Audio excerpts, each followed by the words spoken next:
सुबुं आफादनि जथुम्मानि दिनै नैथि साननि गिबि हाबाफारियाव जोंहा फिरफिला बिरहोनाय जोंनि मानगोनां आफादगिरि मनरन्जन बसुमतारी बिथाङा फिरफिलाखौ बिरहोदों।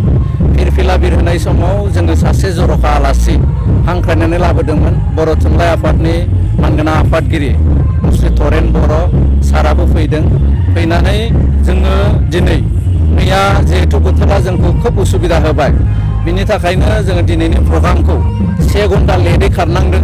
ओंखायनो गासैबो हाबाफारिया जोंहा 1 घन्टा लेटै जादों। गासैबो हाबाफारिफ्रा दासिमहालागै मोजाङैनो जालांदों। गोबां दैदेनगिरि बिथांमोनहा जोंनि सिगाङाव फैदों, बिथांमोनजों जों सावरायदों। बिनि अनगायैबो जोंहा मैयानि आद्रा थानाय जिखिनि कम्पिटिशनफोर भलिबल आरो थुनलाइयारि बादायलायनाय बेफोर फाइनाल दिनै जादों। फाइनालाव कार्बि आंलं जिल्ला आरो गलाघाट जिल्ला भलिबलाव बिथांमोना गेलेदों आरो थुनलाइनि जि बादायलायनाय बिनि जि फिथाइ बे फिथाइखौ इतिमध्ये जोङो बान्था होखांबाय। दा एसे आगोलाव जोंहा गेवलां मेल जि मोनसे जादोंमोन दिनै जर'खा गेवलां मेल, बे जर'खा गेवलां मेला जोंना जोबनानै थांबाय। जर'खा मेलाव जोङो बेखेवगिरि आलासि महरै दिनै मानगोनां बर' कसारी वेलफेयार अट'नमास काउन्सिलनि CEM मिहिनेश्वर बसुमतारीया बेखेवनानै होदों। बेजों लोगोसे माखासे आलासि नेपालनि, त्रिपुरानि आरो वेस्ट बेंगलनि आलासि बिथांमोनाबो बाहागो लादों। बिथांमोनजों सावरायनानै खोब पजिटिभ जोङो सावरायलायदों।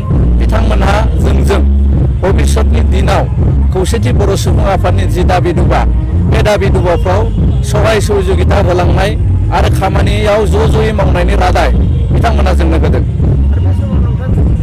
बिथांमोना जोंजों खोब मोजां सोमोन्दो लाखिनानै दङ।